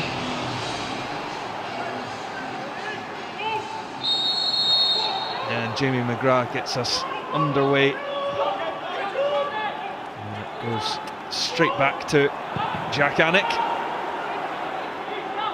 Brandon Mason able to out-jump James Tavernier. And Ryan Kent's after this one. A slip from Conor McCarthy. Kent, Tavernier, and down goes Erahon. And a free kick to St Mirren, and a lively start straight away from Rangers. Yeah, I can imagine Stephen Gerrard will have been disappointed at half-time, feeling that his players were in control for long spells of that first half. And they're only level. It's just another challenge for his players, isn't it? You know, they've shown different ways to win games in recent times, coming from behind, managed to look after 1-0 leads. Not always been at their best, their fluent best, but it's understandable the amount of games they've had. Connolly, and giving Bassi a problem, sends it in for Mason. He had Erahon up alongside him, but he wasn't able to find a route to the midfielder. He's been a handful, hasn't he, Dylan Connolly? I said it earlier, he just loves running into space. He wants to take people on. His intent is really, really good. McCarthy out to Tate. He looks long, but Mason trying to track up that touchline, but easily covered by Goldson to let it go out for the throw. Stephen Gerrard certainly isn't short of options on the bench. You look at the likes of Jermaine Defoe, Yanis Hadji, Stephen Davis, certainly Glenn Kamara, all come on. Rangers are struggling to get their second goal. St Mirren, it's just same again. Keep your shape, be disciplined. Don't give anything cheap away. Just hope something falls your way. St Mirren likewise have good options on the bench. It's a strong squad that Jim Goodwin has built. Likes of Ilkay Durmus, Kyle McAllister, Cameron McPherson, club captain Sam Foley as well. Richard Tate with the sliding tackle. Scott Arfield just collapses on top of him. But you're right, yeah, I think Jim's strengthened the squad this year, that his first choice players from last year are now substitutes. So he's improved his first 11. And that's been reflected in some of the results recently. Marcus Fraser hoping to see that over the byline, which he does. And Kent wasn't giving up. Yeah, we were talking at half-time, weren't we? And we were saying Jim Goodwin looks the type of manager that players want to play for. You know, he seems fair in his assessment of games. He demands of his players. He wants to play in the right way. It's a dream for players. Jim Goodwin certainly, Goodwin's reputation, no harm whatsoever. That's exactly how he was as a player and captain here. Here goes Fraser. Clipped in, McGregor comes out, and contact coming from Erahon. Remember, he was booked in the first half, Ethan Erahon.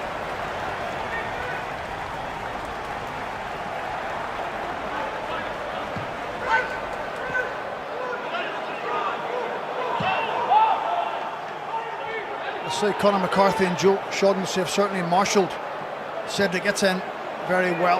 Got tight to him. Doesn't have that explosive pace to stretch the game, Etienne. The two centre halves, when possible, they're going tight, forcing him to play back the way.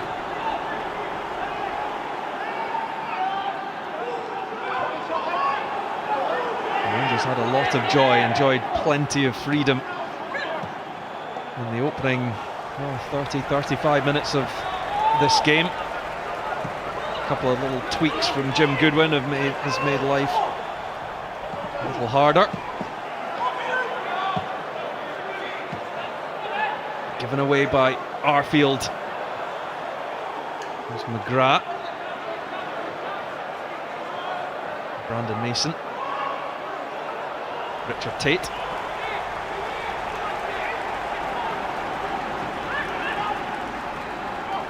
Aribo. Yeah, there's been a couple of sloppy moments for Rangers. Scott Arfield had a first-time layoff from the middle of the pitch, gave the ball away. Stephen Gerrard showed a little bit of frustration, making things hard for themselves, but you've got to credit St Mirren, working ever so hard out of possession. That's what you have to do. You know that's coming when you play against the top side. You're certainly prepared to do the legwork.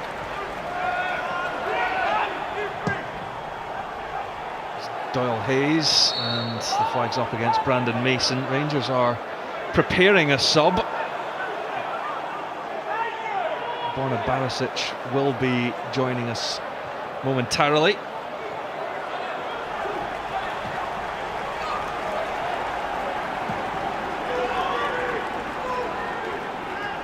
Leon Balogun. Now Aribo. Kent just tried to draw in Fraser, and he couldn't collect it on the other side. Do you know what? There wasn't a lot of room for Ryan Kent to work in. See what he was trying to do, but he only had a yard to work in.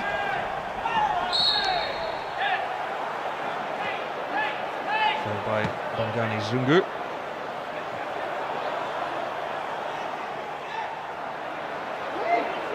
Tate, and again trying to target the diagonal. I think that one might have got caught in the breeze a touch, but it worked out nicely for Fraser. And now Connolly, he's whipped that one around, and well, Alan McGregor was comfortable enough to leave it, but it comes back off the crossbar. Well, you're saying comfortable. I don't think he could do anything about it, Rory. You know, he put a deep cross in behind him. McGregor's looking and thinking, please don't be dropping it over my head. It's good play again from Connolly. Forward thinking, positive in his game. Borna Barisic potentially getting ready to come on. You see him going past the dugout. Could be the end of the night for Calvin Bassey, because Rangers just need a little bit more going forward in this left-hand side.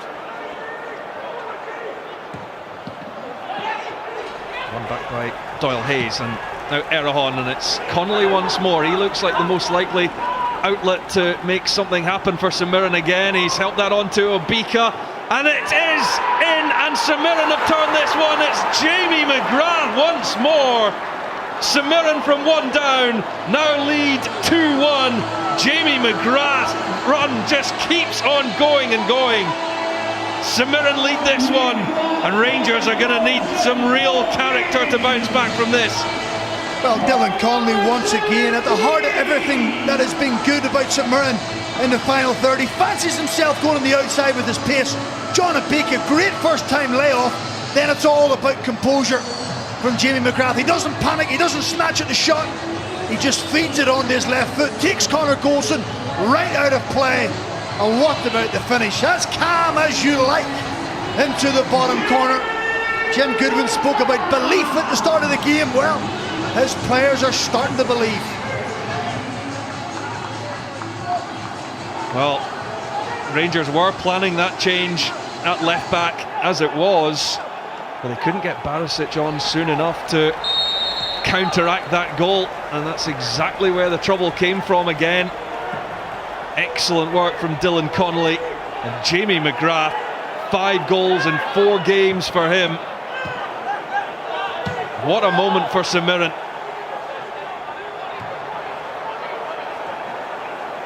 And he took it so calmly, did Jamie McGrath. He did not panic. And you know when you play against the big sides, you don't get lots of chances. And you have to be ruthless when they come along. And Jamie McGrath has been ruthless tonight. 2 attempts at goal, 2 goals. The boot.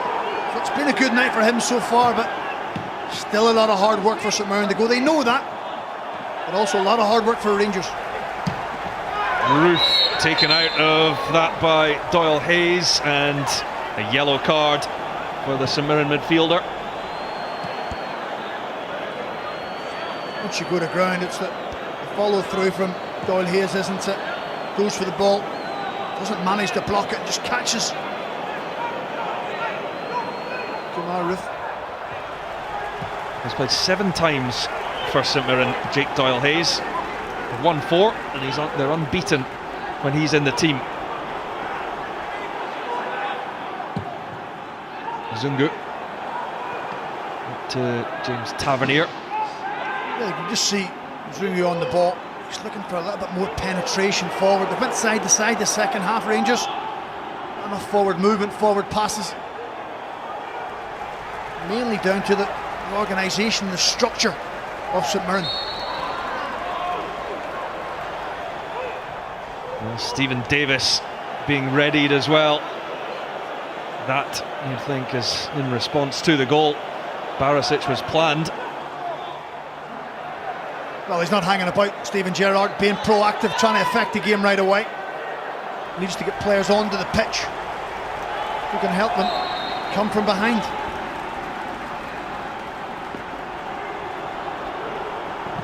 James Tavernier, E10 goes after it. That one will go wide.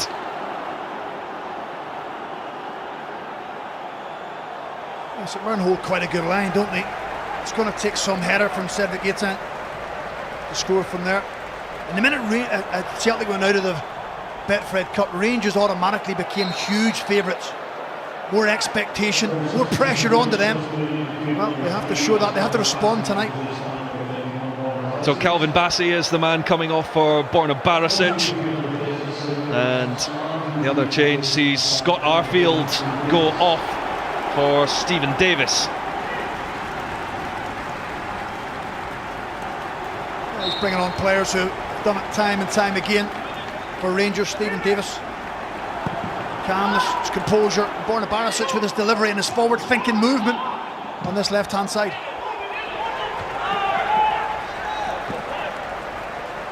Well, there haven't been many occasions this season at all that Rangers have found themselves behind.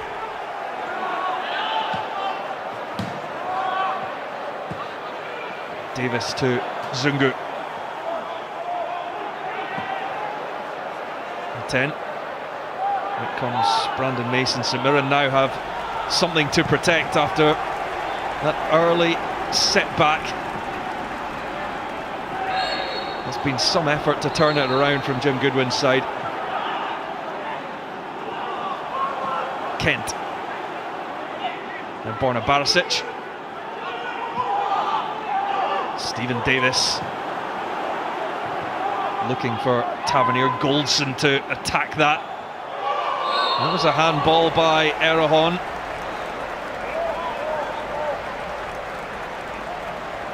Just walking a finer line with that yellow card hanging over him. Do you know what, I think he's a little bit unfortunate because Stephen Davis is so close to him. When he heads the ball to him, there's not an awful lot that Erehon can do with his left hand, but Borna Barisic has been here before in this fixture. Almost identical position. I was going to say, I think it was that square foot of grass that he sent that free kick in at the beginning of last season to get a victory for Rangers here. It is Borna Barisic. This time the St Mirren wall does its job. Not clear yet though. It's Kent towards the back post where Goldson was looking to attack. You can just see the St Mirren bodies. There's so many of them in the box. Not even the free kick, the second ball, the cross from Kent. They're almost challenging each other just to get the ball away. Rangers got their work cut out of here tonight. They really have. They've made it difficult for themselves. Got to show another side to them. McGrath to Obika. Gets it back to Jamie McGrath, but Rangers get numbers around the ball. It's given away though to Dylan Connolly.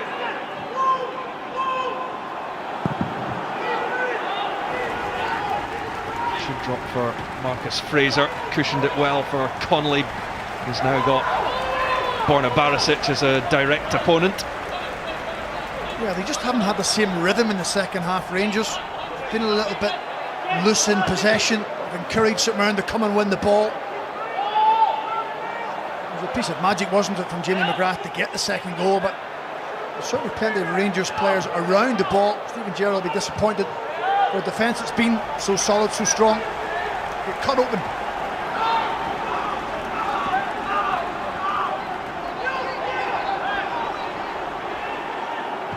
Approaching the hour mark.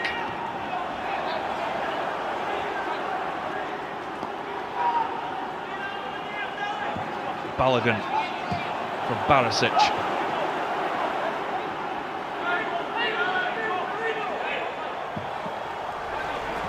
Back with the Croatian.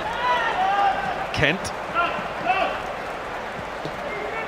Barisic again into the feet of Cedric Etienne. Loses out though, and the Swiss striker is going into the book here. Jim Goodwin was clapping his hands furiously because he was delighted with the work of Conor McCarthy. Just get tight. Jimmy McGrath follows it up, just puts his body in the right place. It's been a tough night for Cedric Etienne. Just in the last Rangers attack, they look very static. Ryan Kent's on the ball, everybody's standing watching what's going on. Everybody wants to come towards the ball. There's nobody threatening in behind. St Mirren are keeping a really high line. Etienne will chase that, but Jack Anick remaining out of his goal after the free kick. Just a little bit untidy, isn't it, that from Jack Anick? They've done ever so well. They get themselves in front. They don't want to give Rangers any encouragement whatsoever. Well, everywhere around this stadium you're reminded of that success in 2013 that St Mirren had when you come up to the gantry position on this far side of the ground.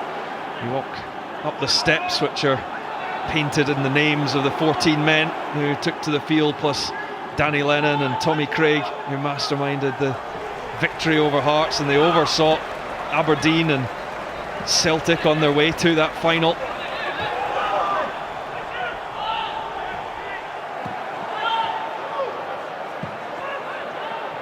Here's a Rebo. Still a long way to go in this one against the Rangers side who have, well, they've been unbeatable so far this season. But this will be a major test for Steven Gerrard's side with 28 minutes to go in Paisley.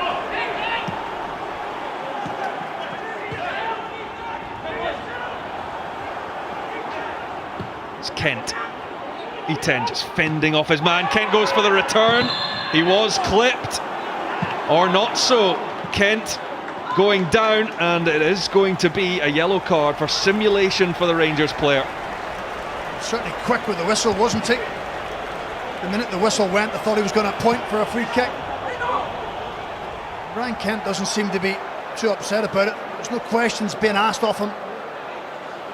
No. Maybe slight contact. So I think rather than simulation, even exaggeration, Roy, there, the way he throws himself down.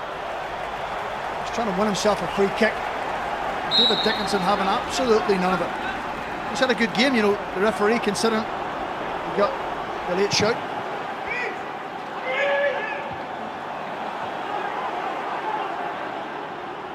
It's interesting the position of Steven Gerrard, because first half when they were winning, he was right on the touchline, he was speaking to his players.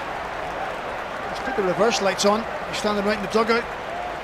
He was speaking to his staff a couple of minutes ago just to see how they can turn this around. They've already made the substitutions, Barisic and Davis have come on. It's up to the players in the pitch, they have to take a little bit of responsibility, they've got to up the tempo, set a high standard this season, now they've got to match it.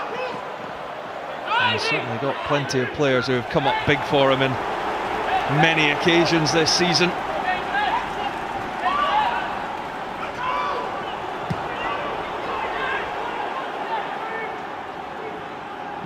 Shaughnessy to Tate.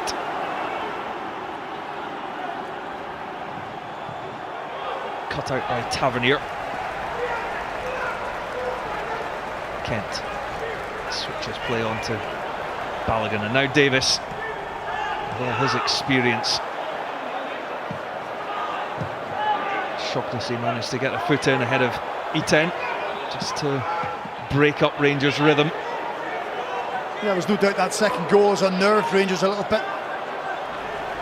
Lost their fluency, searching for passes. A lot of players are standing looking and watching the game. Ryan Kent's at left back, trying to impact it. Here goes Iten. He's going to have a go from range, and the bouncing ball just causing a problem for Anik, and the ball is in the back of the net, but the flag is up on the far side. It appears that Kemar Roof didn't keep that one in. Well, if that's what the referee's assistant has given, I don't think he's in line with it. I'm not too sure he can see from his position of where he is. He's a long way away from that.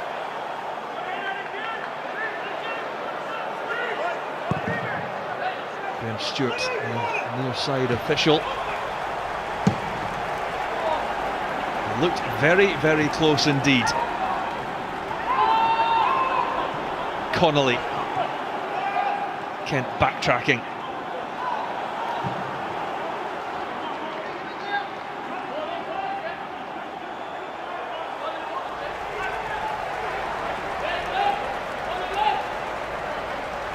So the organisation, I touched on, the structure of St Mirren's been absolutely terrific. It really has.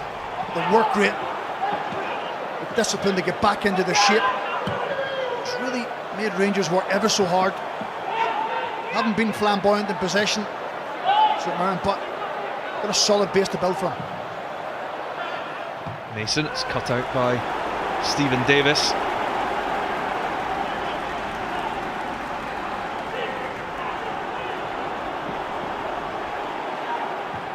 I think the intensity's dropped out of Rangers' play. I'm not too sure if they're still in a little bit of shock that they're 2-1 behind, but they're going to have to up the tempo. They're going to have to move the ball quicker, look for more penetration in behind.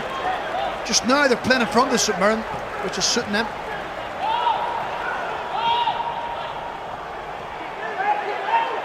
Balogun for Davis. Tavernier back for Stephen Davis. Errahon, free kick going St Mirren's way. It's becoming more and more frustrating for Rangers. This is the big moment, isn't it? Kemar Roof, his touch is slightly heavy. Yeah, there's no doubt. Ball is definitely over the line. Just concerned about where the referee's assistant's position was. Either way, we've got it right. No 18th goal of the season for James Tavernier. McGrath looking for the run of Connolly again. It was read by Barisic. Zungu to Aribo. Good feet from him, but Shaughnessy managing to hold up the Nigerian international. And Davis went long when Kent was hoping he'd drop it short. Yeah, they're struggling a little bit, Rangers, aren't they? Just hasn't been the same performance in the second half. I look at the likes of Joe Aribo struggling to replicate his early season form. He's had a couple of little niggling injuries. Not the same player. And little did they know how much they may miss Alfredo Morelos. No, Stephen Gerrard was saying yesterday, it's not just the goals, it's hold-up players, link-up play. And you think that's just what they're missing tonight. There's the Colombian suspended after the club accepted a 2-game ban for him. Iten, the man up front to replace him. He sends that across for Roof. He got the touch on the ball, but not the one that could send it goalwards. You only have to look how many black and white jerseys are in and around Kemar Roof. They've worked ever so hard to get themselves back into shape. Conor McCarthy may just have got the block on. if Ruth had directed it towards goal. But he'll learn a lot about his players in the next 20-25 minutes, Steven Gerrard. Firm favourites for this competition. It would be a huge blow for them if they didn't get through tonight.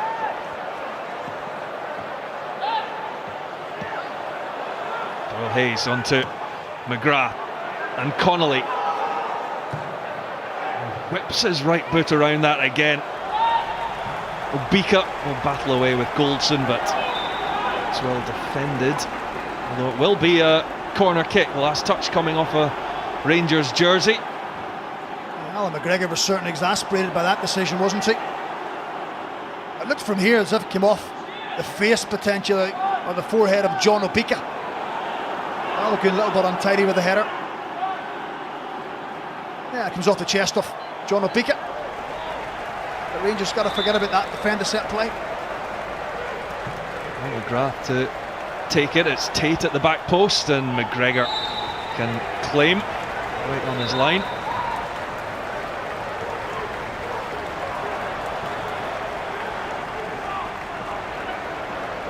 There's going to be 2 further changes for Rangers as the boots fly in front of the dugouts.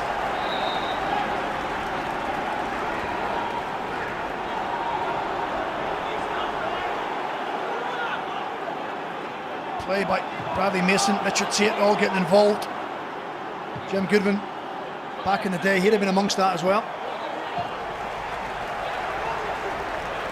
Well, Jermaine Defoe and Glenn Kamara will be coming on as we tick into the final 20 minutes.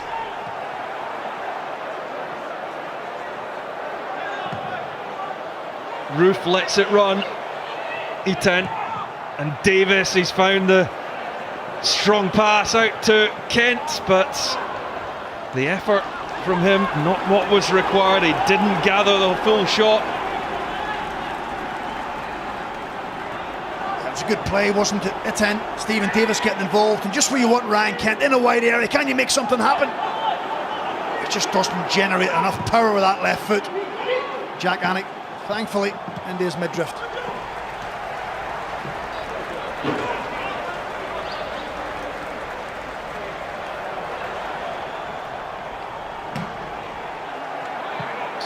Defoe will be coming on for Cedric Itten. And Glenn Kamara for Bongani Zungu.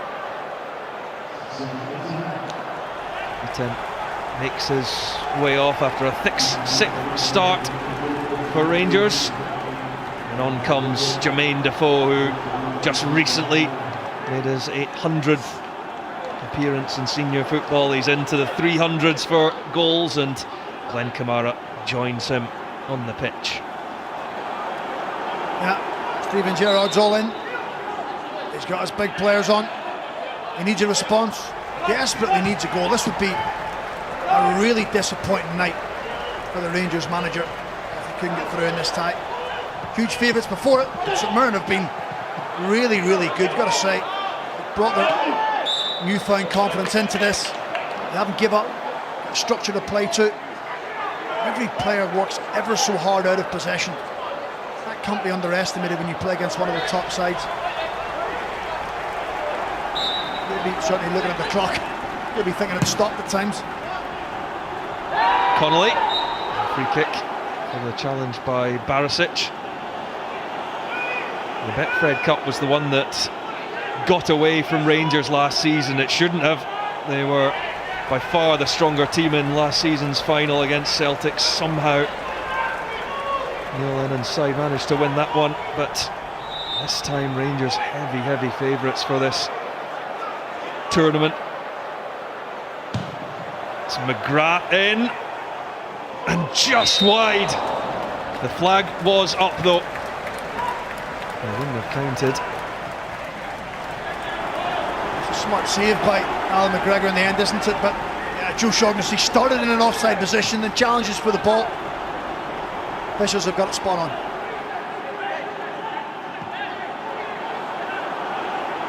Here's Kent. And Davis.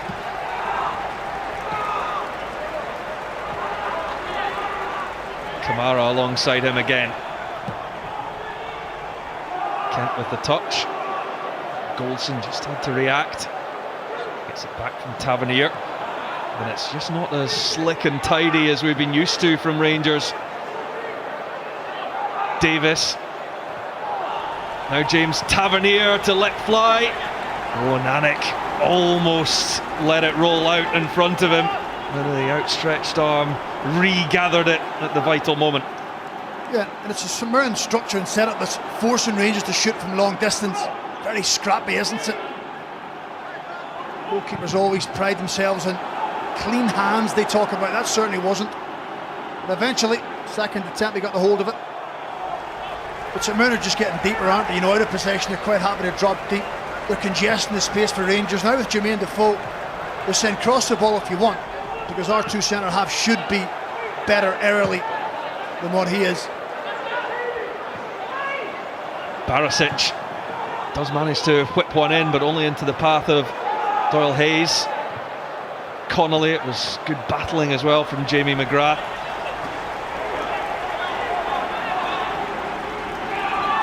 A quarter of an hour from a major shock. Another one in this season's Betfred Cup.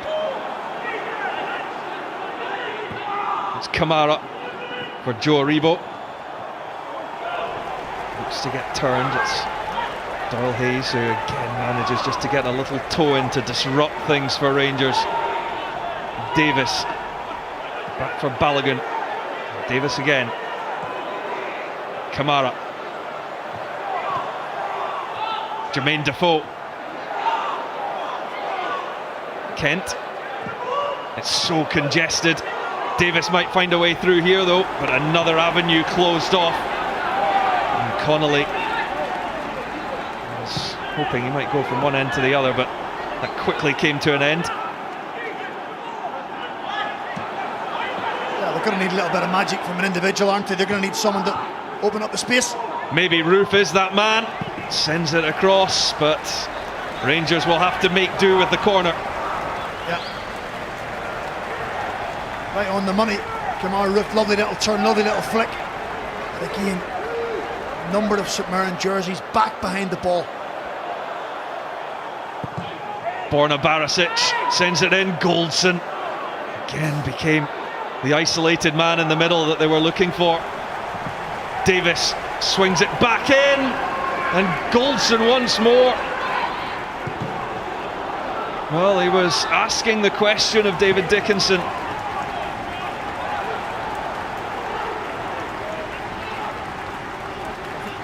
Connor Goldson felt there was a pull on him. He couldn't get a clean shot away.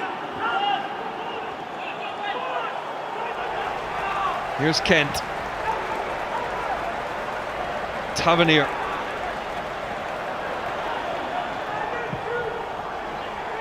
Now Kamara. Roof. Defoe. Just losing control, allowed Fraser to nip in.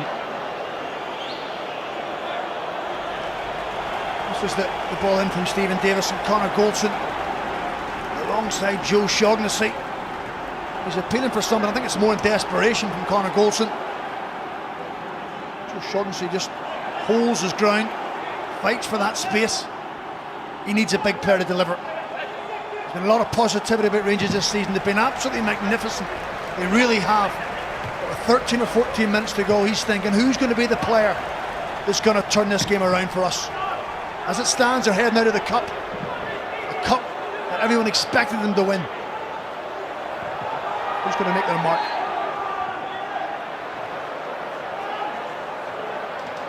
Well, it's 9 years since St Mirren tasted a victory over Rangers. 24th of December 2011 when Aaron Moy and Paul McGowan scored. Dylan Lee McCulloch and Doran Goyan were red carded here. E10 and Kent rather. E10 off the field now. It's Borna Barisic. Tate away, but only as far as Kamara, who takes aim at that far post where James Tavernier was looking to get involved again, and it's the walking wounded at the moment for St Mirren. Richard Tate playing through the pain.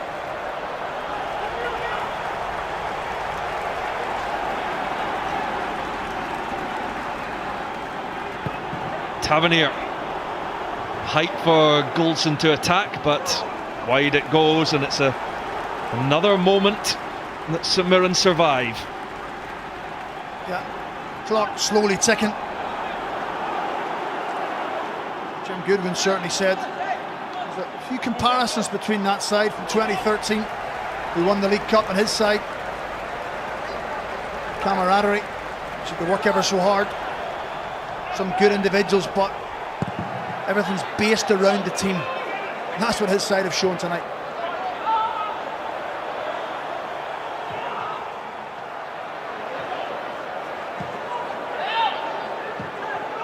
Cammy McPherson rather, getting readied, getting some final instructions from Jimmy Langfield. Here goes Kent.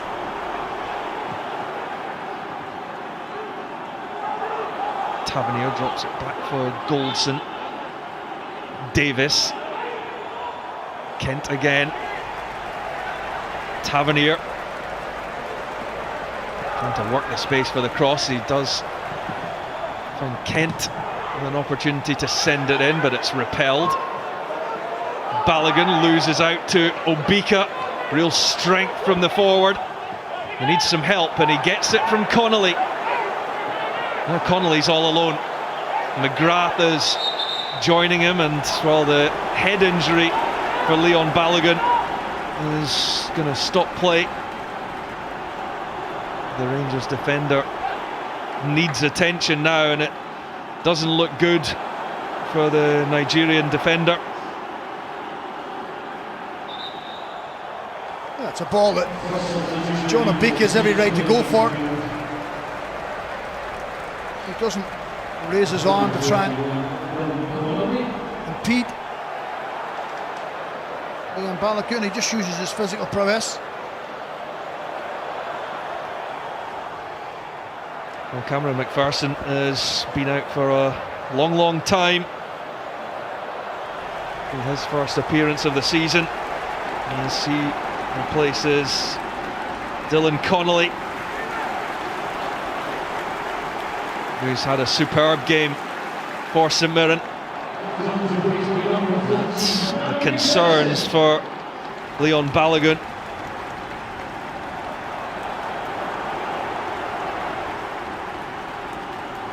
Initially he puts his hand on his shoulder. I thought it actually looked like the side of his neck as opposed to his head.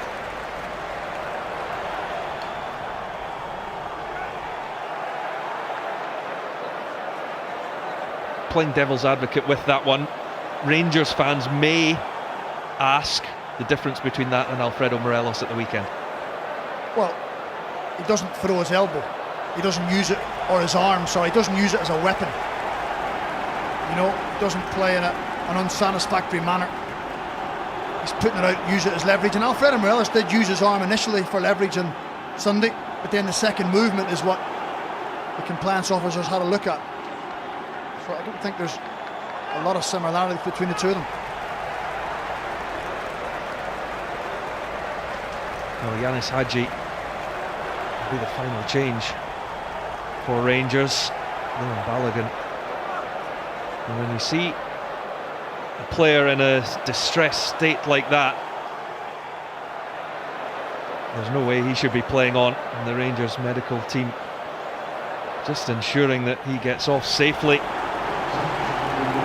Sometimes when players come together, it's accidental as well, but I think that's what we have to take into consideration. I don't think there was any intent whatsoever from John Obika when he made that challenge with Balogun. It's a sensible decision. If there's any doubt about players, then you've got to take them off. So the fifth and final change, we'll see Yanis Hadji come on.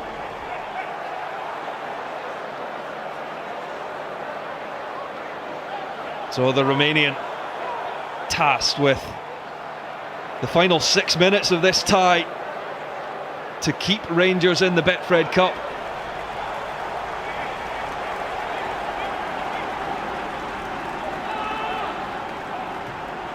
Jamie McGrath just trying to buy a few seconds. But St Mirren will be able to keep Rangers penned in there. Yeah, what a night this could be for St Mirren. Just complete the transformation of Jim Goodwin's side from earlier in the season.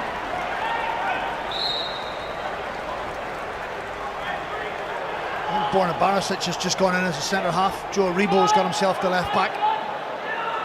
Yanis Hadji is going to play further up the pitch to try and see if he can work his magic.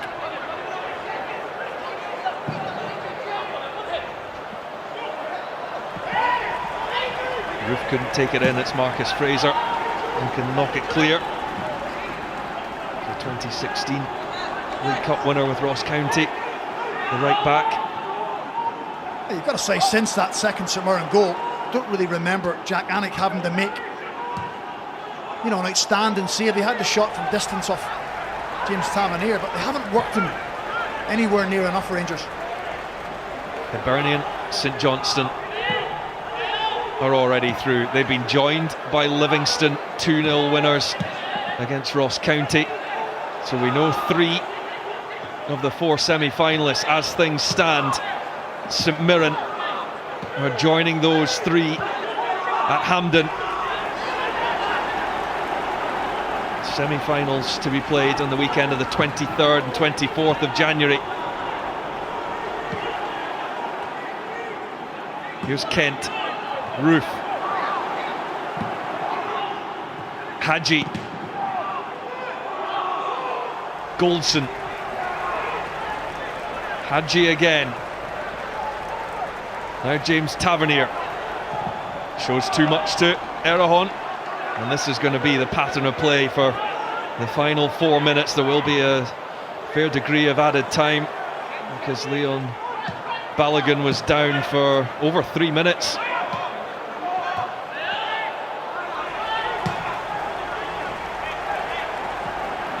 Kamara into Davis. Barisic. Roof was free, but instead he opts for Kent. Aribo, Kent goes down this time, and it will be a free kick, but Kent pleads the case that that one was actually on the line and should have been a penalty kick. He's continuing his protest. Yeah, he's making his point to the referee. Tell you what, his left foot's inside the box. Any part inside the box and there's a foul, it should be a penalty kick. We praised David Dickinson earlier for getting decisions right. He's got that one wrong. And Ryan Kent was adamant about it. You're spot on, Roy. The 18-yard box, the line is the attacker's. If his foot is on the line or quite clearly inside the box, that should have been a penalty kick. Well, and James Tavernier was making the point as well. The markings make it probably obvious enough, but David Dickinson making his decision. Now, Tavernier and Barisic over this. There's only one man striking it though. It's going to be the Rangers skipper, James Tavernier. Oh, he's denied by the post, and Davis following up. Stephen Davis comes up with a huge goal for Rangers just when they needed it. Just when it looked like they might be going out of the Betfred Cup. It's all overspilling a little bit in that goal mouth. But Rangers have got themselves level, and it is a huge contribution from Stephen Davis. Anger, frustration just pouring out amongst the players, but Goldson and Tate are the 2 that have been booked there, but the big story is that Davis has levelled things up. Yeah, the most experienced player on the pitch. You've got to say, it's a wonderful free kick from James Tavernier. Steve Davis is on the front foot, anticipates the ball coming back into his area, I'm not sure he strikes it cleanly. He actually strikes it into the ground. That rebounds up high over Jack Anick. I said Stephen Gerrard needed a hero. He needs someone to step up. He needed the experienced Stephen Davis to deliver. And what a response from Rangers. They haven't been at their best in the second half. The sign of a good team. You find a way to get yourself in a game. Well, Yanis Hadji was also booked in that moment.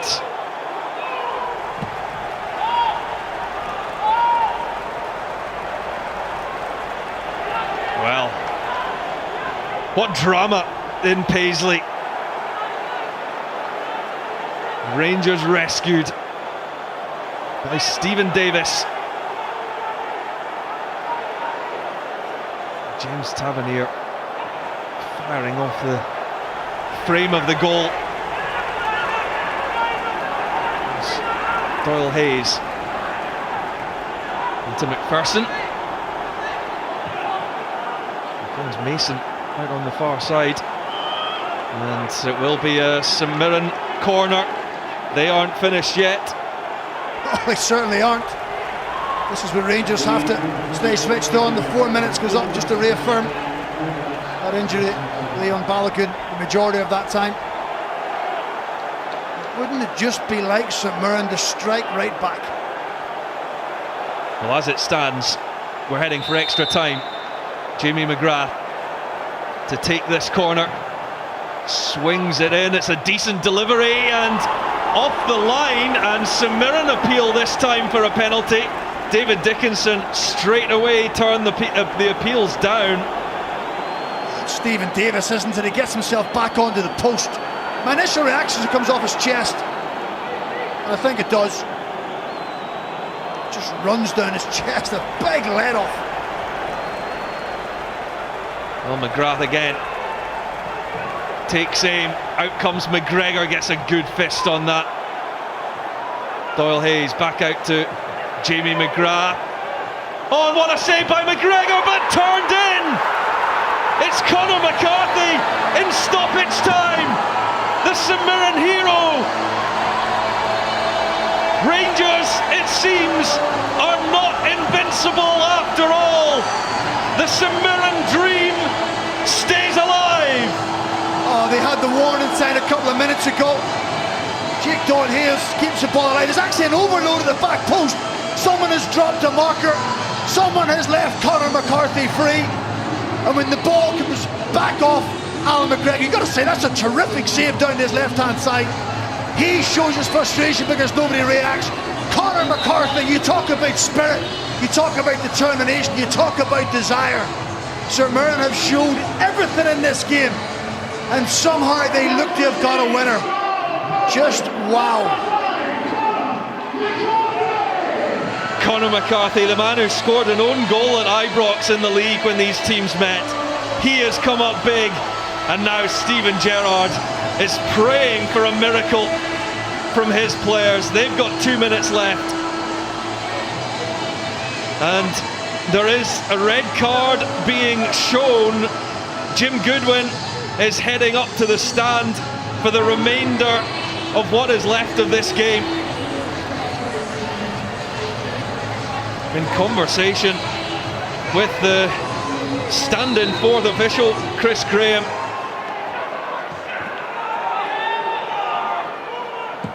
Jack Anick was booked. Rangers will not give this one up. There's so much belief in that side.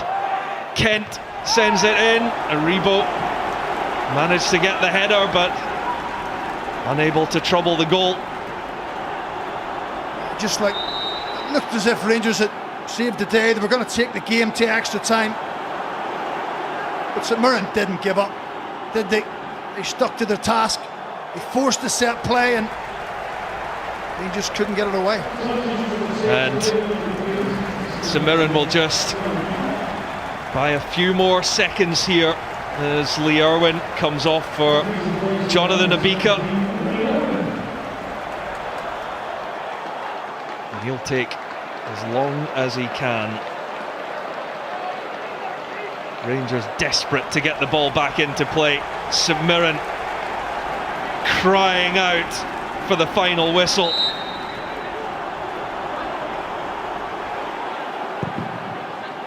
Anik punts it as long as he possibly can. Aribo wins it. Irwin will chase and get there ahead of Barisic, but the Croatian managed to get back and get a boot in. Is there one last chance? It's time to go long for Kent. Goldson is up as a centre forward. McGrath doesn't care where it goes. Well, it's hard to criticise the Rangers players for the performances they've put in this season, the level they've got to, but this is a major slip up. This is a game they will have expected to win, a trophy they thought that could have been theirs if they'd have managed it properly. But St Mirren have had different opinions. Davis thought that he'd sent this to extra time. It's McCarthy whose header sends it clear. We've almost had 5 minutes of additional time. Sent into the middle, and it's Goldson. Oh, it's Tavernier rather. What a chance.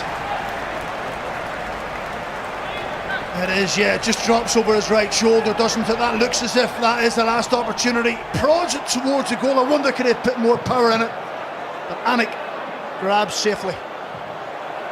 Well, still play rages on. Jim Goodwin, another check of the watch, and he just wonders how on earth this one's still going.